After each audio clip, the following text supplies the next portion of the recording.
Doctor Babasaheb आंबेडकरांच्या महापरिनिर्वाण दिनानिमित्त काही अनुयायी दादरकडे ऑटो रिक्षाने निघाले. मात्र नियमानुसार ऑटो रिक्षाला बंदी असल्यानं पोलिसांनी त्यांना रोखलं आणि त्यानंतर अनुयायी आक्रमक झाले.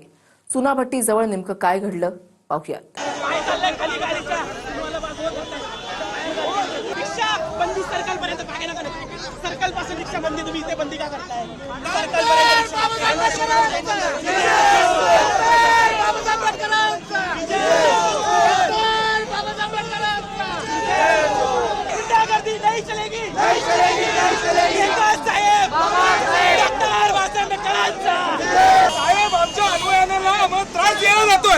बाकीचे लोक ट्रॅफिक जाम करू शकतात आणि 2-4 रिक्षाला तुम्ही नाही बोलताय. एवढा पुढचा प्रवास आमचा अनुयायी काय चालत करणार आहे का?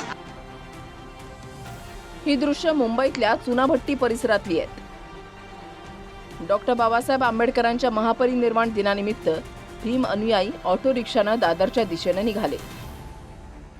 चुनाभट्टी सायन कनेक्टर जवळ पोलिसांनी ऑटो रिक्षा रोखल्या. मुंबईत नियमानुसार सायनच्या पुढे रिक्षा नेण्यास परवानगी नाही. त्याचीच माहिती भीम अनुयायींना देत पोलिसांनी ऑटो रिक्षा अडवल्या.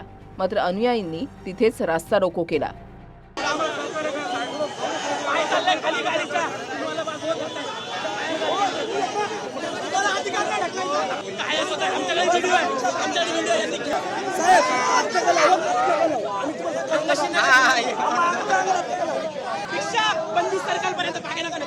सर्कल पासून रिक्षा बंदी, तुम्ही इथे बंदी का करताय?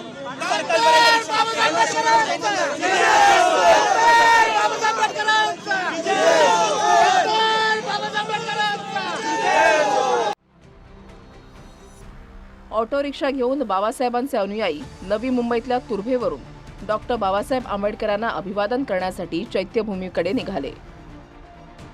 पण नियमामुळे पोलिसांनी रोखलं आणि रास्ता रोकोमुळे मुंबई पुणे द्रुतगती महामार्गावर मोठी वाहतूक कोंडी झाली.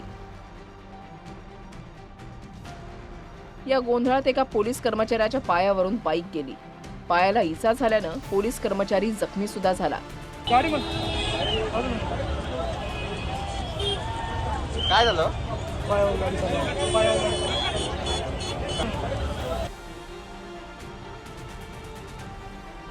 तर आंदोलनादरम्यान एका महिलेला भोवळ सुद्धा आली.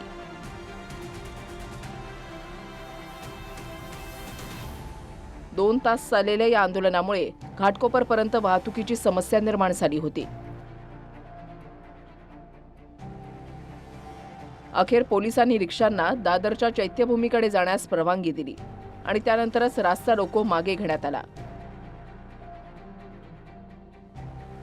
आम्ही पहिल्यांदा महाराष्ट्राच्या मीडियाचं अभिनंदन व्यक्त करतो.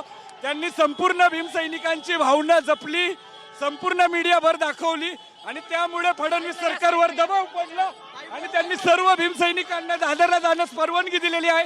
धन्यवाद. जय भीम. डॉक्टर बाबासाहेब आंबेडकरांच्या महानिर्वाण परिदिनानिमित्त नेहमीच रिक्षा जात असतात, परंतु शासनाने हा निर्णय आज कसा घेतला हा माहित नाही, कोणाच्या दबावाने घेतला माहित नाही. पण आज जो काही निर्णय आता जो झाला ज्यांनी घेतला त्या पोलीस प्रशासनाचं मी अभिनंदन करते. डॉक्टर बाबासाहेब आंबेडकरांना अभिवादन करण्यासाठी चैत्यभूमीवर जनसागर उसळला. पण काही अनुयायींनी ऑटो रिक्षानेच चैत्यभूमीवर येण्याची भूमिका घेतल्यानं चुनाभट्टी परिसरात 2 तास आंदोलन पाहायला मिळालं. निवृत्ती बाबरसह गिरीश गायकवाड, TV9 मराठी, मुंबई.